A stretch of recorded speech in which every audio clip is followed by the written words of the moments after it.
자, 여러분 안녕하세요. 추석 명절은 잘 지내셨어요?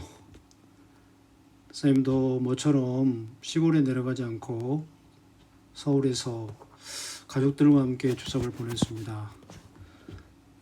이제 추석 연휴가 다 끝나고 다시 여러분 일상으로 돌아와야겠죠. 이번 강좌는 10월 첫째 주 강좌죠. 그래서 10월 5일부터 10월 8일까지 4일 동안 4일간 들어야 할 강의 중에 장자의 두 번째 강의 중에 두 번째죠. 두 번째 강좌 중에 두 번째다. 지난 9월 28일과 29일에 두 번째 중에 첫 번째 강좌를 이미 다 들었을 겁니다. 이번에는 장자의 본문 강의로서 전 시간에 이어서 전 시간에 우리가 공부했던 거 잠시 복습해 볼까요? 소요율을 공부했었습니다. 자, 여기 있네요. 소요율은 소지에서 벗어나 대지를 누리면서 인생을 산책하듯이 살아가는 마음의 자세를 말한다고 했습니다. 자, 소요율의 주인공이 바로 허유였죠. 네, 허유는 요임금이 임금자리를 주겠다고 했으나 나처럼 소유율을 하는 사람에게 천하란 소용없다. 이렇게 말하면서 진정한 자연인으로서의 모습을 보여줬죠. 그 다음에 장자와 해시의 대화를 통해서 장자가 어떻게 해시에게 깨달음을 줬는지를 이제 얘기를 해주죠. 자, 해시는 논리학자라고 했습니다. 해자 또는 해시 그러는데요. 논리로서 장자를 갖다가 한번 혼내주려고 했던 거죠. 네, 그래서 당신의 말은 되게 크고 웅장해 보이나 사실 쓸모없다. 마치 저 크고 삐뚤삐뚤한 나무가 목수에게 아무 쓸모가 없는 것처럼 당신의 논리나 당신의 학문은 의미가 없다. 그래서 사람들이 외면한다. 그러니 잘난 체 하지 마라. 이렇게 얘기를 하는 해시에게 뭐라고 합니까?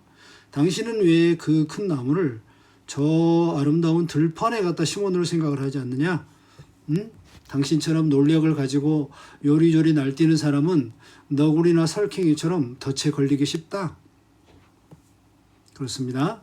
아무리 큰 물소도 둘지를 못 잡는 것처럼, 그렇죠? 물소는 우리가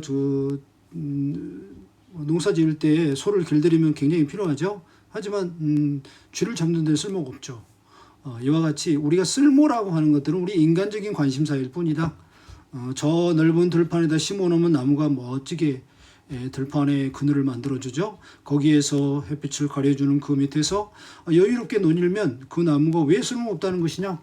오히려 그런 쓸모없기 때문에 도끼에게 찍혀가지고 목수에게 톱으로 베어가지고 죽음을 피할 수 있는 게 아니냐.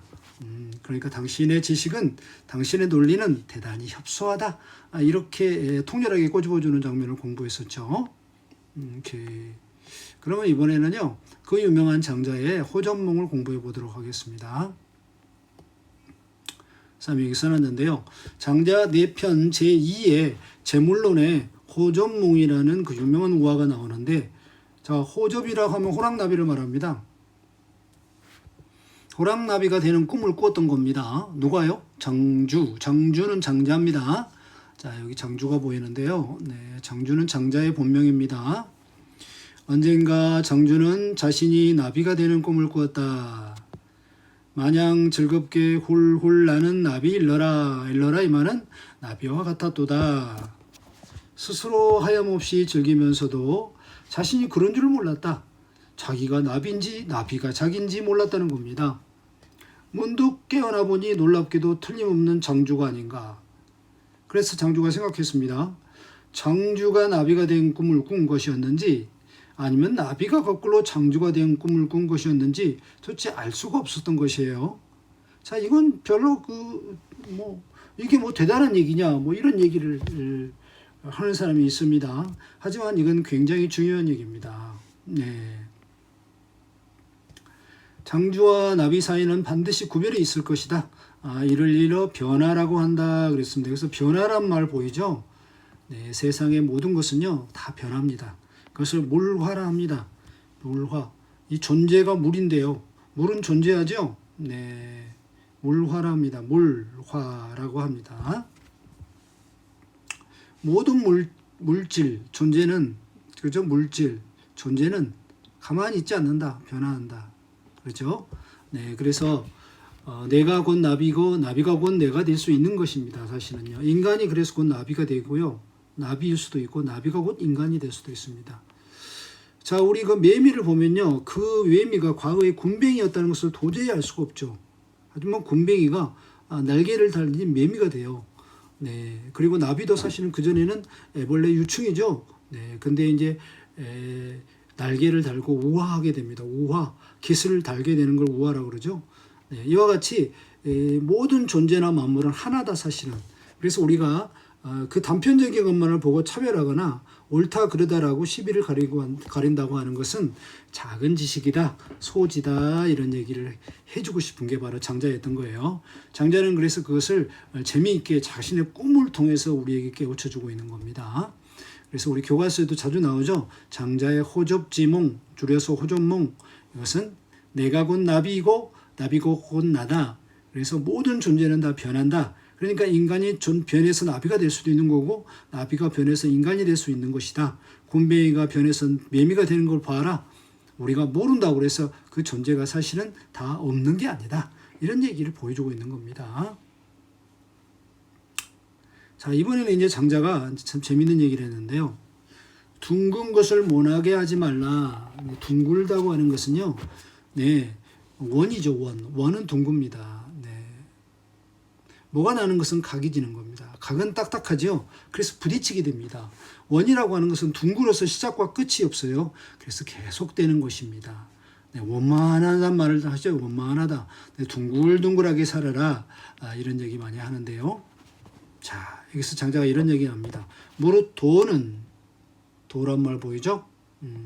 무릇 도는 겨루지를 않는다 그랬습니다. 네가 잘났느니 내가 잘났느니 네가 그 옳으니 내가 옳으니 겨루거나 시비를 가르지 않는다. 그 다음에 큰 변론은요. 변론은 이제 따지거나 가리는 걸 말하는데 변론 말로 되지 않는다 그랬어요. 변론. 네. 말로 상대를 이길 수는 없다. 그럼 뭘로 이겨야 되느냐? 덕으로 이겨야 된다. 깨우침으로 이겨야 된다. 상대를 감동시켜가지고 본을 받게 저절로 머리가 숙여지게 해야 되는 것이 진정한 변론이라는 것이죠. 그 다음에 큰 인이라고 하는 것은 사랑입니다. 베푸는 것이죠. 어질게 착하게 다른 사람을 베풀어 주는 것인데 베풀어 주지도 않으면서 베풀어 주는 척하지 말라. 이건 교만입니다. 교만이죠. 네. 그 다음에 청렴. 청렴은 맑고 깨끗한 겁니다. 네. 그죠? 그래서 대단히 겸손한 것입니다. 그래서 청렴하지도 않으면서 겸손한 척 깨끗한 척 하지 않아야 된다. 그 다음에 큰 용기. 큰 용기는 남을 해치지 않아야 된다 그랬어요. 자, 여기서 이거 보시죠. 다시 한번. 겨루지 말라. 말로 되는 것이 아니다. 그 다음에 뭐뭐 하는 척하지 말라. 즉 말로만 입으로만 하고 행동을 옮기지 않으면 안 된다는 것입니다. 난 너를 사랑해 하면서도 그걸 이용해 먹는 사람들 많죠. 네, 말로만 사랑해 하면서도 이용하는 그런 남녀 관계도 많죠. 네, 이런 것들은 진정한 인이 아닙니다. 청렴, 말로는 깨끗해요. 그러면서 자기가 스스로 겸손한 척, 나는 겸손합니다. 나는 낮은 자세를 가졌습니다. 하지 말라. 그죠? 말로 하지 말라. 청렴은 몸으로 실천해서 보여주는 것이다. 용기는요, 네. 두려움을 무릅쓰고 두려움을 이겨내면서 감당하기 어려운 일을 하는 그러한 그 담대함이 바로 용기죠. 근데 그걸 가지고 약자를 해치면 안 됩니다. 그럼 용기가 아니다 이런 얘기를 합니다. 자, 이와 같은 건 모두 모나게 행동하는 것과 연결되어 있죠. 네, 뭐가 나는 사람은 겨루려고 하고요. 말로서 이기려고 하고요. 네, 어진 척 하려고 하고요. 네, 겸손한 척 하려고 합니다. 즉 진실이 모자랍니다. 그리고 그 용기를 가지고도 이렇게 적군을 해쳐야 되는데 오히려 아군을 죽인다든가 6.25 때도 어땠습니까? 적을 죽이기보다는 우리 민간인을 학살하는 경우가 얼마나 많았습니까? 이건 용기가 아니죠. 학살이죠. 네. 이런 것은 둥글게 사는 행태가 아닙니다. 그래서 거기서 도가 보이죠? 큰 도입니다. 다시 한번 이 부분을 정리해 보면요. 네. 도는, 그죠? 이미 도가 드러나면 도가 아니라 그랬어요. 진정으로 도가 큰 사람은 도가 드러나지 않아요. 그가 도인지도 모릅니다. 그 다음에 시비, 변론은 시비죠. 네, 시비. 옳고 그름을 따지는 것은 말로 하면 되지 않는다고 했어요. 시비를 가리려는 말은 미치지 못한다고 했습니다. 즉 최고의 수준에 도달하지 못하는 겁니다. 그 다음에 인은요. 인이 너무 한결같으면 네, 그 인이 진짜 인인지 몰라요. 너무 사랑만 베풀면요. 네, 사람 우습게 보죠. 오히려요. 너무 착하기만 하면 사람들이 어떻게 보던가요? 네, 쟤는 등신이야. 쟤는 이용해 먹어도 돼. 이렇게 보죠. 네, 청렴은요. 맑고 깨끗하기만 하면요. 또 신뢰를 얻지 못한다 그랬습니다. 그 다음에 남을 해치면요. 진정으로 용기를 이루지 못한다 그랬어요. 네, 그래서 이 5가지는 둥글지만 뭐가 나기 쉽다. 그래서 뭐 해야 된다? 조심해야 된다 그랬습니다. 그래서 이런 말 합니다. 부지에 머물 줄 알아라. 부지에 머물 줄 알라. 네, 알 수 없다는 것을 아는 것이 부지라고 그랬죠. 아직 내가 모르는 것이 참 많구나. 그죠? 이런 것에 그런 마음 자세로 겸손한 상태로 머물러라. 그런 얘기입니다. 그런 사람은 어때요? 항상 자기가 부족하다고 생각하고 늘 자세를 낮추면서 열심히 노력하겠죠. 그러면 자기도 모르는 사이에 자기 몸 안에 도가 쌓이게 되는 것입니다. 말하지 않고서도 밝힐 수 있는 말을 누가 알 수 있을 것이며 도라고 하지 않아도 도인 것을 누가 알 수 있겠는가? 아는 사람은 많지 않다는 얘기입니다. 그런데 만일 이를 능히 알 수 있는 사람이 있다면 그는 천부라고 합니다. 천부가요. 원래 뜻이 자연의 덕이 머무르는 집을 말합니다. 자연의 덕이라고 하면 대단히 자연스러운 것이죠. 네, 그걸 천부라고 한다 이 말입니다. 거기에는 아무리 들이부어도 다 차지 않을 정도로 크죠. 아무리 퍼내도 마르지 않을 정도로 아주 풍부합니다. 네, 천부라고 하는 것은 그렇지만 무슨 연유로 무슨 이유 때문에 그런지를 모른다는 거예요. 자기도 모르는 겁니다. 자기가 도인인지를 몰라요. 자기가 어진지를 몰라요. 자기가 겸손한지를 모릅니다. 자기가 청렴한지 자기가 용기 있는지를 모르면서도 그걸 합니다. 네, 그러니까 그 사람은 자랑하지 않죠. 그런 사람은 만족하지 않겠죠. 항상 노력하게 되어 있습니다. 그래서 이를 가리켜 보광이란다. 보광이라는 얘기는요, 네, 빛을 감춘다는 뜻입니다. 이 말이 참 의미가 있는데요. 네, 빛이 가득한데 빛을 밖으로 내뿜어서 자랑하지 않고 자기 안쪽에다 빛을 가둔다는 얘기예요. 그러니까 내부를 더 밝게 하지 외부 쪽으로 빛이 나가게 하지 않는다는 겁니다. 그러니까 안에 재능이라든가 덕이 안쪽으로는 가득한데 주위 사람이 그걸 모르는 것이죠. 네, 그만큼 뭐 하다는 겁니까? 자기 내면에 충실하고 교만하지 않고 자랑하지 않고 나는 도인이야, 난 겸손해, 난 뭐 잘났어 이런 얘기를 하지 않는 겁니다. 그럴 줄도 자체를 모르는 것이죠. 진정한 의미의 덕을 가진 사람이라고 할 수 있겠습니다. 이런 사람은 어찌 행복하겠죠. 이런 사람은 저절로 주위 사람들이 따르겠죠. 네. 이번에는 자 아름다움에 대해서 한번 생각해 보겠습니다. 수업 시간에 쌤이 한번 설명한 구절이지만 복습을 해보죠. 왕래가 설결에게 물었다. 모장이나 여의를 사람들은 미녀라한다. 모장, 네, 여의가 아름다운 사람이라고 미녀라고 사람들은 생각한 모양입니다. 자, 그런데 물고기는 어땠나요? 물고기, 네, 너무 크네요. 네, 물고기는 어땠죠?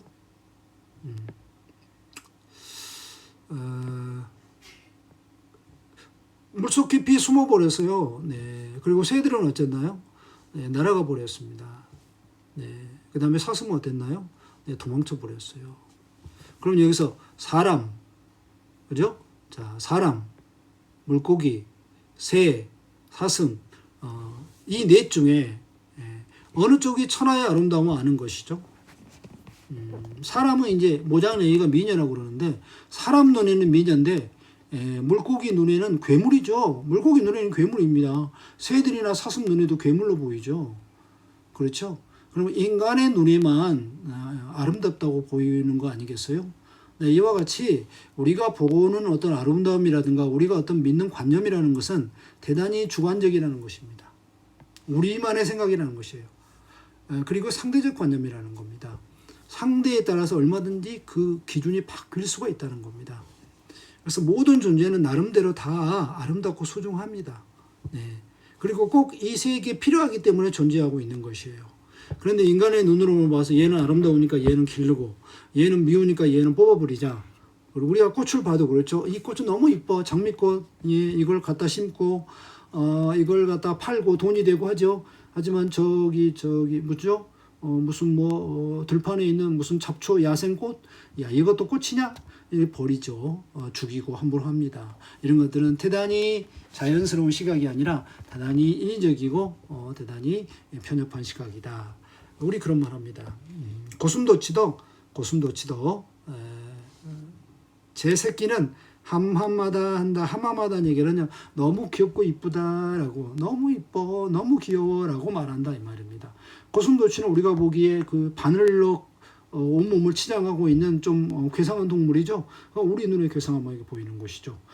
그러나 상대적으로 고슴도치 눈에는 매우 귀엽고 아름답게 보이지 않겠습니까? 이와 같이 우리는 인간적인 시각에서 너무 얽매여 살고 있는 것이 아닌가라고 반성을 하게 하는 그런 구절입니다. 이번에는 양생주를 한번 보겠습니다. 양생주는 이제 4편 3에 나와 있는데요. 네. 포정은 백정입니다. 백정이죠. 아주 하찮은 천민이죠. 백정입니다. 백정. 소를 잡는 사람이에요. 그리고 문왕은요, 제왕이죠. 왕입니다. 네. 그래서 주나라의 아버지죠. 네, 주나라의 아버지. 네. 즉 문왕의 아들이 무왕이죠. 무왕의 아버지입니다. 무왕의 부인데요. 네. 무왕이 바로 거왕을 몰아내고 백성을 괴롭히는 폭군을 몰아내고 주나라를 세우게 한 그런 혁명의 주인공이죠. 네. 포정은 백정인데 왕이 백정에게 뭔가를 배워요. 이 백정은 이미 도의 경지에 이르렀다는 얘기입니다. 이게 재미있는 게 지극히 낮은 신분이 오히려 지극히 높은 신분을 오히려 비웃어주고 있다는 겁니다. 그러니까 신분이 높아도 도의 진정한 의미를 모르면 대화가 되지 않는 것입니다. 이해를 못하는 것이죠. 네. 포정이 칼을 놓고 말했다. 문왕이 물어봤습니다. 도가 뭐라고 생각하느냐 이렇게 물어보니까 포정이 저 같은 사람이 감히 도를 알겠습니까? 하지만 제가 터득한 것에 대해서 한 말씀 드리겠습니다. 라고 얘기를 합니다. 신이 좋아하는 게 바로 도라 그랬어요. 도는 기술이 아니라 그랬습니다. 기술은 잔재주입니다. 그보다 윗길이라, 그보다 더 큰 개념이라는 얘기입니다. 신이 처음 소를 잡았을 때, 소를 죽일 때, 그때 눈에 보이는 것은 소밖에 없었다는 얘기죠. 이때는 도의 경지에 이를 수 없는 초보의 경지죠. 3년이 지나니 소의 모습은 보이지 않았다는 얘기입니다. 하나도 보이지 않았습니다. 요즘 저는 소를 기술로 만나는 게 아니라, 이 대목이 참 재밌는데요. 정신으로 손을 만나지 눈으로 보지는 않는답니다 했어요. 그러니까 눈이 없어도, 다시 말해서 마음으로, 진심으로 소를 이해하고 소를 안다는 얘기입니다. 네, 이게 도라는 겁니다. 경지가 다르죠? 네, 감각기관을 뛰어넘는 겁니다. 감각기관 보이죠? 감각기관. 감각기관으로 아는 것이 멈춰지게 돼요. 그러면 마음으로 보게 된다 이겁니다. 그래서 하늘의 예치에 따라 소의 큰 틈새에다 칼을 넣어요. 소를 고통 없이 소를 죽입니다. 그리고 소의 뼈와 고기를 바를 때 소의 뼈와 이 가죽에 쌓여 있어서 뼈가 또 살이 구분이 안 되죠. 안 보이죠. 하지만 마음으로 보기 때문에 눈으로 안 보입니다. 그걸 봐서 그 틈새에다 칼을 넣어서 고통 없이 뼈와 살을 잘 분리할 수 있었던 것입니다. 네, 이해가 되십니까? 비유입니다. 비유. 네. 이와 같이 모든 일에 어떤 부분에 그 일에서 정말 그 도의 경지에 이른 사람은 뭐다? 기술을 뛰어넘는다. 그리고 단순한 감각기관을 뛰어넘어서 진정으로 마음으로 그 일을 터득한다는 얘기인데, 굉장한 그걸 갖다 우리는 신의 경지라고 얘기를 하죠. 이해가 되시나요? 참 재미있는 비유인데요. 저는 충분히 공감이 됩니다만 여러분도 공감을 많이 하셨을 것 같아요. 오케이. 그러지 않고 자기의 욕심에 자기의 그 생각에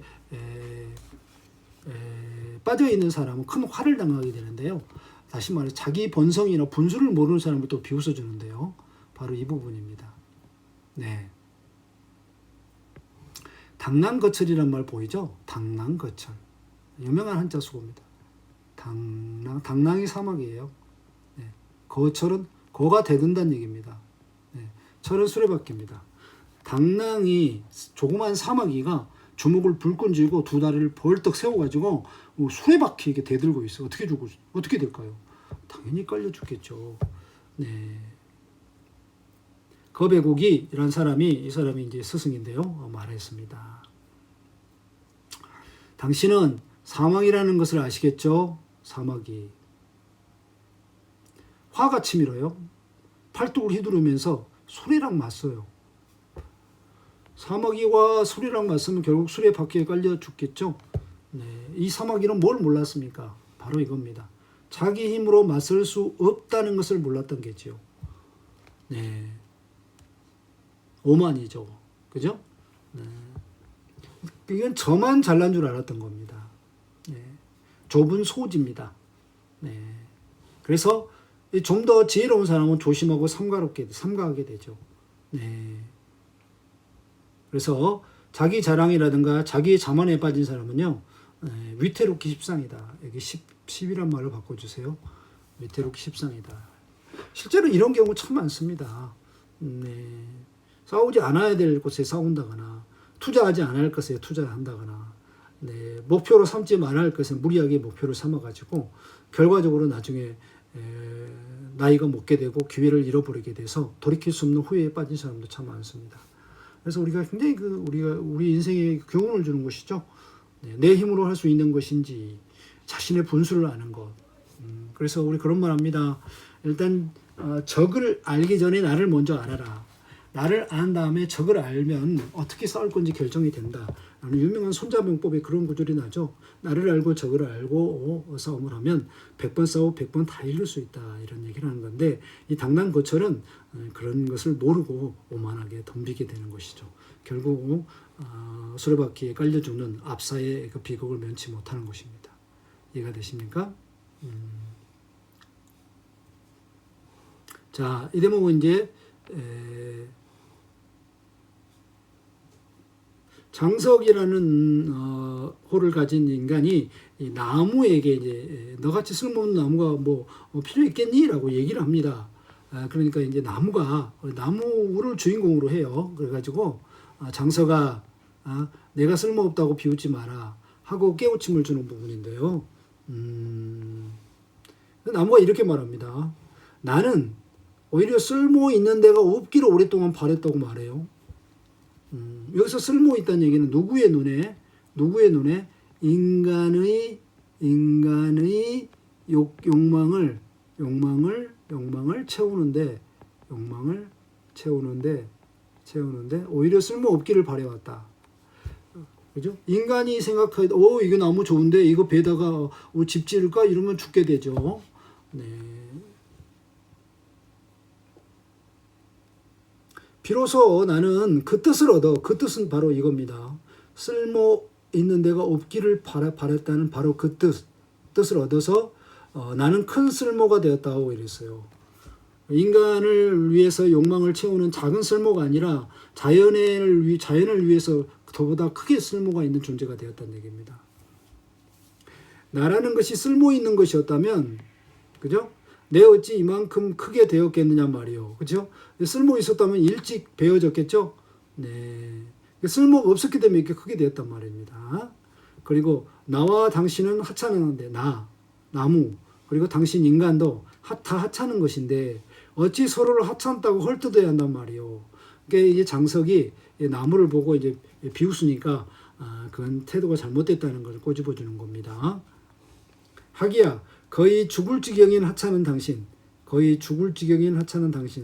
인간을 이제 비판하고 있는 겁니다. 인간이 어찌 쓸모없어 보이는 나무를 안단 말이요. 당신의 눈에 볼 때는 내가 쓸모없어 보이지, 그런 당신의 눈이 대단히 좁은 생각이요. 당신은 소지에 빠져 있어서 자연의 큰 존재의 큰 의미를 모르고 있어라고 얘기를 해주고 있는 부분이죠. 자, 그 다음에 또 아주 많이 등장하는 부분이 바로 이 부분인데요. 네, 이 부분이 바로 유명한 또 비유인데요. 응제왕 그랬습니다. 응하라. 자연의 질서에 응하라. 그러면 누구든 제왕이 될 수 있다. 여기서 제왕이란 진짜 왕이 된다는 게 아니라 진정한 자유인이 될 수 있다는 겁니다. 자연의 길을 걸어라. 그러면 누구나 제왕처럼 자유로워진다. 그런 얘기입니다. 네. 비유를 이렇게 했어요. 혼돈의 몸에 구멍을 내지 마라. 의인화시켰죠. 혼돈이란요. 네, 천지 창조 이전의 모습입니다. 즉 카오스 상태를 말하는 것이죠. 네, 우주가 생성되기 이전의 상태를 말하는 것입니다. 자, 이것도 비유인데요. 남의 임금을 숙이라고. 남해는요, 여기서 남해는요, 남쪽 밝음입니다. 밝음은 모든 것이 드러나요. 그걸 숙이라 합니다. 그러니까 유죠. 있을 유자입니다. 존재가 드러나서 있는 겁니다. 하지만 북해는요, 어둠입니다. 네, 북쪽은 해가 이제, 남쪽은 해가 많죠. 북쪽은 해가 적습니다. 그래서 이걸 홀이라 합니다. 홀은 사라짐을 말해요. 사라짐이니까 없음이죠. 네. 근데 이 둘이 있고 없음이 우연히 중앙에 있는 혼돈이라는 곳에서 만나게 됩니다. 혼돈의 땅에서 이제 서로 만나게 되었어요. 근데 혼돈이 이 둘을 갖다가 매우 융숭하게 대접을 한 거야. 그러니까 이제 숙과 홀이 그 극진한 대접에 보답하기로 생각을 했죠. 그래서 말을 나누었는데 뭐라고 했나 봅시다. 사람이라 했네요. 7개 구멍이 있다 그랬어요. 7개 구멍 맞나요? 네, 그래서 얼굴에 있는 구멍을 말합니다. 코 2개, 그죠? 코 2개, 눈 2개, 그죠? 입 1개, 그죠? 네, 그 다음에 귀 2개, 7개 맞죠? 7개 말합니다. 감각기관입니다. 감각기관. 냄새 맡고 보고 맛을 느끼고 듣고 이런 겁니다. 코로 숨을 쉬죠. 숨을 쉬고요. 숨을 쉰다. 숨 쉬고, 네, 그죠? 보고 보다, 네, 보고. 그 다음에 먹고 맛을 느끼고, 그 다음에 듣고 이런 감각기관이죠. 네. 이게 없으니까 불쌍하다 이겁니다. 그래서 우리 그러면 좀 구멍 좀 뚫어주자. 시험 삼아. 그런 보답을 해볼까 생각을 했던 거예요. 그래서 구멍을 뚫어준 게 과연 좋은 행동일까요? 시험 삼아 구멍을 뚫어줘 볼까? 이거는 자연 상태에다 인의를 가는 것으로서 그 자연을 죽음으로 몰아가는 것을 의미합니다. 그래서 날마다 구멍 하나씩을 뚫었어요. 그래서 일주일이 지나자 혼돈은 죽고 말았습니다. 결국 혼돈에게 도움을 준다는 게 오히려 혼돈을 죽게 하고 말았네요. 네, 무지하기 때문입니다. 네, 이렇게 인위적으로 우리가 뭔가를 가하는 게 오히려 이게 해가 될 수 있다는 겁니다. 그래서 요즘 우리 인간이 만드는 모든 문명이나 산업이니 이런 것들이 사실은 현대에 깨우치고 있자면 오히려 더 인간을 불행하게 만드는 요소들이 많이 있죠. 요즘에 기후변화 심각합니다. 산업사회 더 이상 이제 해결 방법이 안 보이죠. 네, 이런 것은 대단히 인위적인 것이다라는 걸 장자를 이미 깨우쳤던 모양입니다. 자, 수고하셨고 이번에는 이제 내편에서 이 정도 다뤄보고요. 외편으로 한번 가보죠. 외편이 되게 많은데 그 중에서 조금 변무라는 것이 있습니다. 변이래. 변무란 얘기는 한자로 군더더기를 말합니다. 쓸모없는 것들입니다. 네. 그래서 뭐가 변무냐? 본성을 왜곡하는 모든 인의가 다 쓸모없는 군더더기다. 그런 얘기입니다. 좀 전에 혼돈에게 구멍을 뚫어줬죠. 그건 변무인 겁니다. 네, 자연스럽게 놔둬도 되는데 그걸 왜 구멍을 뚫어가지고 오히려 혼돈을 죽게 만들었죠. 즉 자연의 질서를 파괴하게 만드는 겁니다. 손가락이 4시든 원래 5인데 발가락이 5인데 6이든 즉 부족하든 하나가 많든 무슨 상관이랴. 그죠? 네, 손가락은 4이어도 발가락이 6이어도 사용하는데 불편은 없다. 그런 얘기입니다. 그러니까 하나 부족함. 이거는 마이너스 1입니다. 마이너스 1. 이건 플러스 1이죠. 이런 것들이 크게 의미 있지 않다. 다 군더더기다. 이런 얘기입니다. 그러니까 본성이 변하지는 않는다. 거기에 걱정할 필요도 얽매일 필요도 의식할 필요도 없다. 그런 얘기예요. 가장 바른 길을 가는 사람은 태어난 그대로의 참모습을 잃지 않는다. 핵심적인 문장이 딱 보이네요. 태어난 그대로의 참모습을 잃지 않는다. 본성을 잃지 않는다. 그래서 발가락이 나란히 붙어도 병신이라고 생각하지 않고 손가락이 하나 더 붙은 육손, 손가락이 6개라도 병신이라 여기지 않는다. 병신이라 여기지 않아요. 초월합니다. 길어도 여분으로 여기지 않으며 짧아도 부족하다 여기지 않는다. 그러므로 물오리는 다리가 짧죠? 그것을 늘리면 괴롭고 학은 다리가 길죠? 학은 다리가 길어도 그것을 잘라버리면 슬프다. 이랍니다. 다리가 짧은 애를 잡아 느리는 것, 다리가 긴 것을 다리를 짧게 해가지고 줄이는 것, 이거 다 뭐다? 인위적인 것이다. 인위란 얘기예요. 인위는 슬프다 그랬어요. 그러므로 본래부터 긴 것을 잘라서는 안 되며 본래부터 짧은 것을 늘려서도 안 된다 그랬습니다. 그래서 뭐 하지 마라? 걱정하지 마라 그랬어요. 본성대로 살면 된다. 근데 인이라고 하는 것들, 인이 여기에서 말하는 인의죠. 인이죠. 인과 의, 어짐과 오름, 인이 여기에서 말하는 핵심인데요. 이게 바로 사실 뭐다? 인위적인 것이다. 인간이 의도적으로 만든 것이다. 이거는 뭘 해친다? 본성을 해친다. 본성을 해친다. 따라서 너희들은 저 인을 갖추었다는 인간들이 얼마나 괴로움이 많은가 이런 얘기입니다. 당연하다는 얘기입니다. 어떤 괴로움? 학의 다리를 짧게 하려고 잘라버리면 괴롭죠. 그 다음에 오리의 다리를 잡아 늘리면 괴롭죠. 그와 같이 인이라고 하는 것들은 의도적으로 어떤 제도를 가지고 인간을 틀에 넣으려고 하면은 사실 인간의 본성을 뭐하는 것이다? 해치는 것이다. 그래서 모든 인간이 괴로움을 겪게 된다. 그런 얘기입니다. 그래서 뭐하라? 자연으로 돌아가라. 본성을 지켜라. 이런 얘기를 하고 싶은 거예요. 그에 대한 대표적인 얘기로 이 마제라는 부분이 있는데요. 이 마제가 이 기업이나 이런 데서 또 대학 논술 시험에서 가장 많이 인용되었던 예제시문 중에 하나입니다. 자, 말은 산 속에 있는 달리는 말을 말합니다. 말은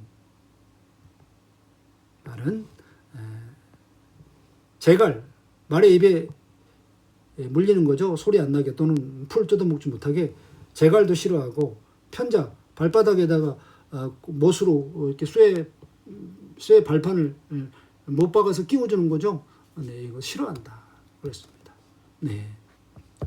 자, 말한테는 백낙이요. 그 유명한 전설적인 말을 길들이기로 유명한 말 길들인 전문가입니다. 좋은 분일까요? 아닙니다. 말한테는 백낙이라는 인간이 원수예요. 말의 원수입니다. 근데 우리 인간들은 그 백낙이라는 사람이 말을 그렇게 잘 길들여? 전문가네 이렇게 본다는 것이죠. 자르죠. 자, 말은 발굽으로 눈소리를 밟을 수 있고 이미 말발굽으로 눈소리를 밟아도 춥지 않습니다. 자연적으로 그렇게 태어난 거예요.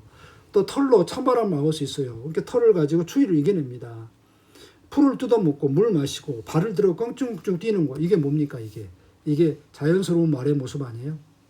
이게 자연스러운 말의 모습이죠. 즉 말의 타고난 그대로인 것.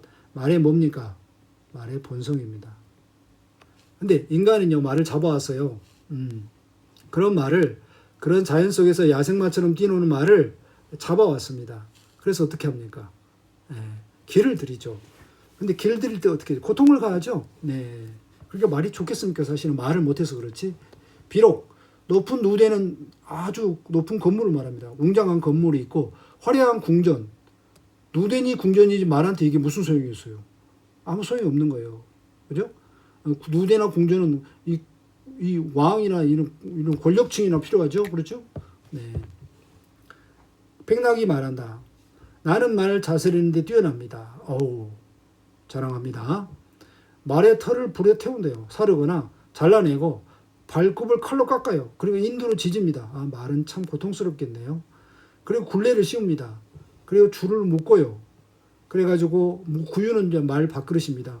말판이 있는 마구간에다가 메어두지요. 묶어둡니다. 구속을 하는 것이죠. 이렇게 하여 10마리 중에 두 소놈이 죽는다는 거예요. 예. 말을 안 들으면 먹이를 주지 않았습니다. 길들이는 아주 대표적인 방법이 먹이를 통한 거죠. 주지 않고 물도 안 먹여요. 예. 그러면 뛰기 하고 달리기 하면 물 주고 먹이 줍니다. 이렇게 해서 길을 들이는 겁니다. 그 다음에 입에다는 재갈을 물리고 장식도 붙이고, 네, 이런 불편하죠. 마스크 쓴 거 여러분 불편하지 않나요? 근데 말 입에다 재갈 물려봐요. 말의 입장에서는 얼마나 불편할까요? 네, 그 다음에 두드려 팹니다. 재찍으로. 이래서 말의 절반이 죽어버리게 됩니다. 우리는 백낙이 말의 전문가라고 말하지만 말의 입장에서 보면 원수죠. 이번에는 이제 도공이 말합니다. 도공은 이제 도자기를 가지고 그릇을 만드는 사람이죠. 나는 진흙을 만지는 솜씨가 뛰어나서 둥글게 만들면 그림새. 그림새라는 얘기는 이제 구부러진 틀을 말합니다. 틀에 딱 맞고 네모지게 만들면 이제 곡자, 이건 기역자죠. 기역자, 곡자에 딱 맞는다. 나는 그러니까 네모지게도 둥글게도 잘 만드는 도자기 전문가다. 이런 겁니다. 이번에 장인이 말합니다. 장인은 이제 나무를 잘 다루는 이제 목수죠. 나는 나무 다루는 솜씨가 뛰어난다. 그래서 내가 나무를 깎아서 굽은 것을 만들면 갈고리 고리 모양에 딱 들어맞고 반듯하게 만들면 먹줄은 이제 줄을 반듯하게 할 때 줄을 튕기는 거죠. 먹물 묻혀서 실을 튕기면 줄이 쫙 그어지죠. 딱 들어맞죠. 라고 자랑을 합니다.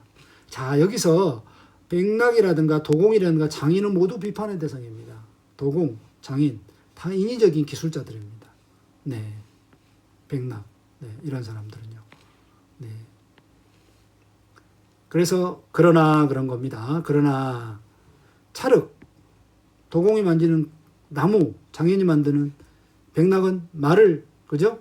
어찌 이들의 본성이 그림새, 갈고리, 곡자, 먹줄 따위에 맞기를 바라겠는가? 아닙니다. 그죠? 네. 이들의 본성이 나는 나중에 인간을 위해서 그릇이 돼야지, 나는 나중에 빨리 죽어서 인간을 위해서 가구가 돼야지 했겠습니까? 그런데도 세상은 이들을 칭하기를 백낙은 말을 잘 다스린다. 도공은 흙을 잘 다스리고 장인은 나무를 다스린다 한다. 이런 것도 뭐다? 사실은 천하를 다스린다는 자의 잘못이다 하는 것입니다. 뭘 잘못한 겁니까? 원래부터 자연이 가지고 있는 본성을 뭐 한 겁니까? 본성을 왜곡한 겁니다. 해친 겁니다. 그러니까 이들에게는 다 고통을 가한 것입니다. 인간만 유익한 것이죠. 내가 생각하기에는 천하를 다스린다는 거, 이게 사실은 다 그렇지가 않다. 옳지 못하다. 천하를 다스린다고 하는 것도 사실은 본성을 해치는 거다. 진짜 하고 싶은 얘기는 이 얘기예요. 누군가가 나서가지고 야 너희들 조용히 해. 내가 왕할 거야. 내가 너희들 다스려 주겠어. 하는 거죠. 그리고 너 아침에 나와. 너 군대 가.